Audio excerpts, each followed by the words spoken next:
यही सवाल करने वाली थी कि अभी तो तिरुपति मंदिर के प्रसाद में मिलावट का जिक्र है और इस मिलावट में जानवरों की चर्बी, मछली का तेल, ये सब कुछ अभी लैब रिपोर्ट ये बयां कर रही है कि ये सब कुछ मिला हुआ था।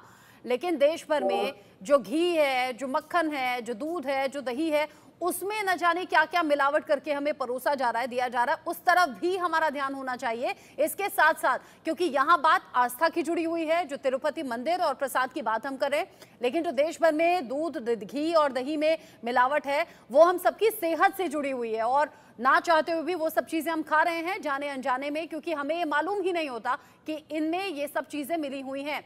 नवल किशोर दास जी, इस रिपोर्ट का, चूंकि चंद्रबाबू नायडू मिलावट का मुद्दा उठाते रहे थे, जो जानकारी है 9 जुलाई को सैंपल गया, 16 जुलाई को ये लैब रिपोर्ट सामने आ गई, लेकिन फिर सवाल ये भी कि ये मुद्दा अब जाकर, जब सितंबर खत्म होने वाला है, तभी क्यों उठा? ये एक्शन पहले हो जाता, ये रिपोर्ट पहले आ जाती, ये अभी तक छिपाई क्यों गई होगी? मन आज बड़ा गिलानी और आक्रोश से भरा हुआ है।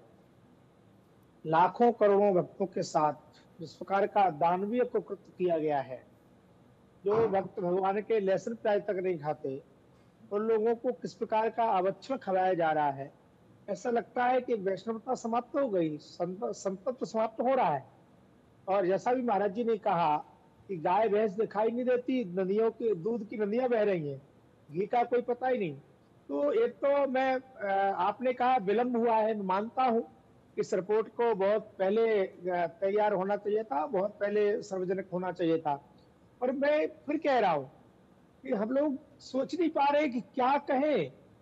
इतना बड़ा पापाचार, तो ऐसा तो कुकृत्य रावण के समय जमाने में नहीं हुआ होगा। अब सोचिए, सबका भक्त संतत्व छीन लिया है इस घटना ने। भगवान का प्रसाद हम पाते हैं ऐसा सोच करके कि पवित्र है, दिव्य है, इससे हमें आत्म शांति मिलेगी, सुख मिलेगा, साधना करने में साध्य बनेगा। हमें क्या पता है कि जैसे आहुत रेत रुद्र भैंसा, अब तो शुद्ध देसी घी की कोई वस्तु खाने में डर लगता है कि क्या खा रहे हैं हम। और तिरुपति बालाजी, जहाँ करोड़ों लोग जाते हैं, वहां के लड्डू कभी खराब नहीं बने जाता, रखे रहते सालों भर, और उसको थोड़ा थोड़ा रोज पाते हैं पवित्रता की दृष्टि से। इतना पापाचार, इतना नाचार, ये कोई मानव क्या दानव का भी कुकृत्य नहीं हो सकता है। मैं तो आपके माध्यम से निवेदन करता हूँ, जो लोग भी, एक तो महाराज जी ने जो कहा है कि वहाँ ट्रस्ट में ऐसे लोग हैं जिनका आस्था से कोई वास्ता नहीं है, कोई वास्ता नहीं है।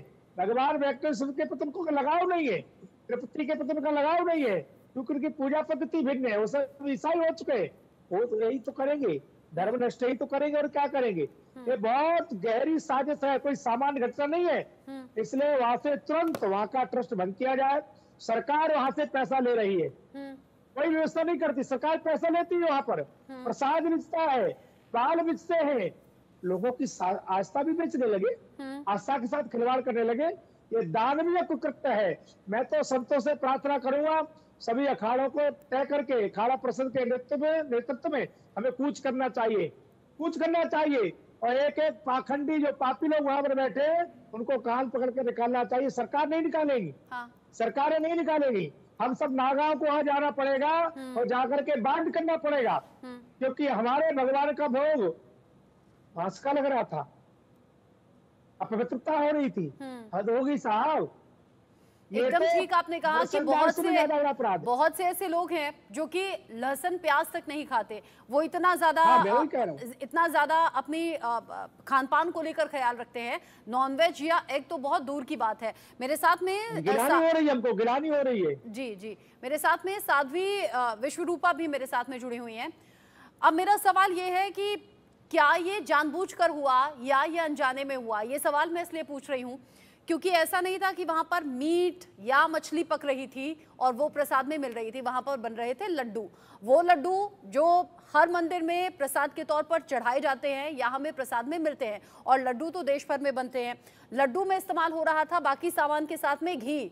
तो क्या हमें यहाँ पर घी की उस कंपनी को लेकर सवाल नहीं करना चाहिए जहां पर लोगों के ना चाहते हुए घी में ऐसी चीजें मिला दी गई जो आप और हम जैसे लोगों के लिए ठीक नहीं है?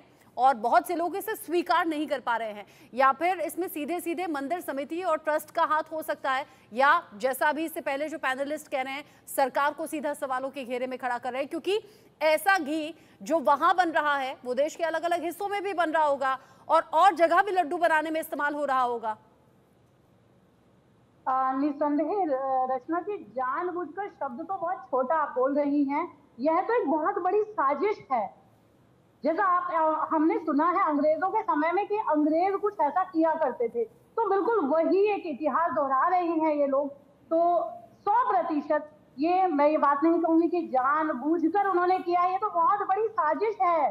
बहुत पहले से जो प्लानिंग चल रही थी, क्योंकि कहा जाता है कि शारीरिक चोट समय के साथ ठीक हो जाती है, परंतु मन पर लगी चोट, आस्था पर लगी चोट जीवन भर ठीक नहीं होती है। तो बिल्कुल हम सबकी इससे बहुत आहत है और इसमें सभी को मैं घेरे में लेना चाहूंगी। सबसे पहले तो सरकार को बिल्कुल जागृत होना चाहिए, जैसे चंद्रबाबू नायडू जी ने किया है ये कार्य, तो ये पहले में बिल्कुल यहाँ पर इनका हस्तक्षेप होना चाहिए, ये चीजें देखनी चाहिए। और निश्चित रूप से पूरे भारतवर्ष में ये मिलावट का जो कार्य चल रहा है वो तो सभी जानते हैं, परंतु ये इतनी बड़ी घटना मंदिर में, आप सोचिए कि जब कोई वहां पे दर्शन करने के लिए जाते तो हमारे जैसे लोग भी कहते हैं कि आप जा रहे हैं तो हमारे लिए वहां से प्रसादम ले आइए। हाँ। आप समझिए, खास तौर से रामलला की प्राण प्रतिष्ठा के वक्त ऐसा बहुत हुआ था कि हम तो नहीं जा पा रहे, आप जा रहे हैं लेकिन प्रसाद जरूर लाइएगा, ऐसा हुआ था। प्रसाद ये उस वक्त हमारी आस्था, हमारा धर्म, हमारी भावना ये कहती है कि हमने भगवान के दर्शन कर लिए, हमने भगवान का प्रसाद पा लिया। अगर हमारे साथ ऐसा होता है, अभी महाराज जी कह रहे थे, तो बिल्कुल साधु संतों को आगे आना चाहिए। मैं बिल्कुल सरकार का विरोध भी करती हूँ, मंदिर समिति का भी विरोध करती हूँ, क्योंकि ये सनातन का तो कार्य नहीं है। सनातनी तो कोई ऐसा कार्य करेगा ही नहीं। निसंदेह सनातन को गिराने के लिए इससे नीच कार्य कोई नहीं हो सकता, इससे गिरा हुआ कार्य कोई नहीं हो सकता। तो बिल्कुल हम सबको आगे आना चाहिए। और मैं यहाँ तो एक और मांग करूंगी, जो सरकार के अधीन मंदिर है वो निश्चित रूप से संतों के पास होने चाहिए, क्योंकि संत धर्म को जानता है, संत भावना को जानता है, संत आस्था को जानता है। तो मैं तो यही मांग करना चाहूंगी कि आप चाहती हैं कि जांच भी हो और फिर यहाँ पर एक्शन भी हो। आचार्य शैलेश तिवारी जी, जब हम घर में प्रसाद बनाते हैं और बहुत एहतियात से, जब बहुत शुद्ध तरीके से जब कोई प्रसाद बनता है, तो हमारी तैयारियां यही होती हैं, अगर हमें लड्डू बनाना है या हलवा बनाना है, जो भी उसमें सामान डलता है उसका इस्तेमाल, और फिर उसमें शुद्ध देसी घी का इस्तेमाल। अब जो आपके और हमारे घर में देसी घी इस्तेमाल हो रहा है वो पूरी तरह से शुद्ध है या नहीं? हम लैब तो नहीं भेजते हैं सैंपल्स को कि जांच हो।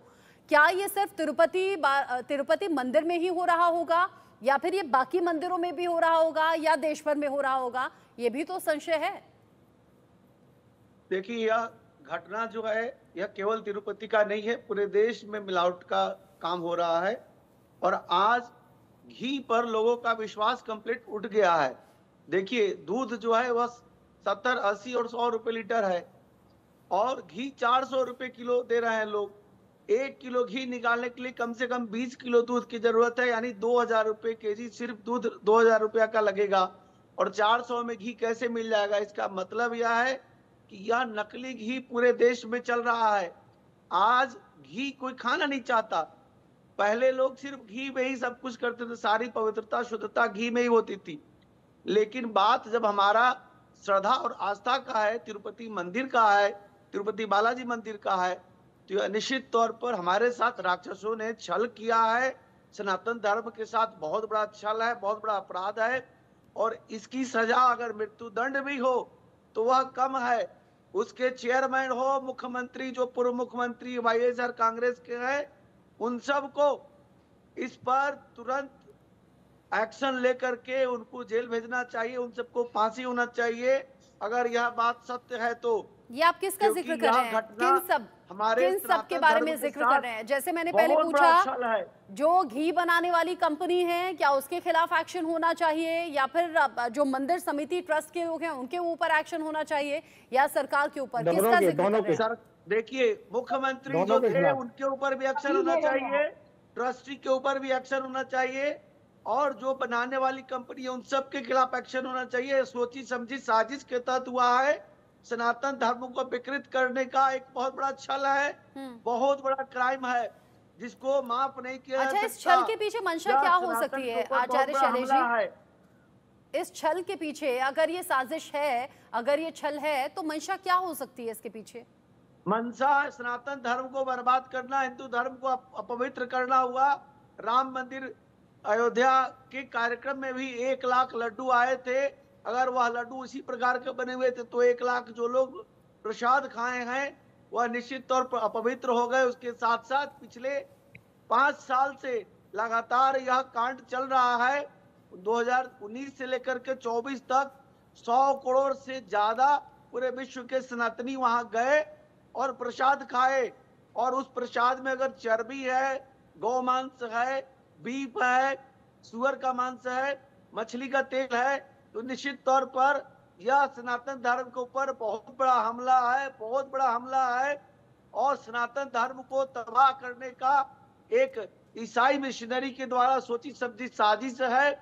क्योंकि हमारा मंदिर है, सनातनियों का मंदिर है, वहां पर चेयरमैन हमेशा ईसाई ही बना है। जब से वाईएसआर कांग्रेस की सरकार रही है उसका चेयरमैन ईसाई बना है। ईसाई की जरूरत क्या है? उस संस्था में ज्यादातर ईसाई लोग रहे, ऐसा क्यों? और हम दान देते हैं, सनातनी दान देते हैं, और उसका पैसा ईसाई मिशनरी को और मुस्लिम समुदाय को जाता है। यह निश्चित तौर पर बहुत बड़ा अपराध है। हाँ। अब सरकार को चाहिए कि उसका सारा जो ग्रुप है, चेयरमैन का ग्रुप है, जितने भी संस्थाओं का, टीटीडी का सारा समूहों को ध्वस्त करके नए तरीके से उसमें सनातन धर्म के अलग अलग अखाड़ाओं के लोगों को होना चाहिए। हाँ।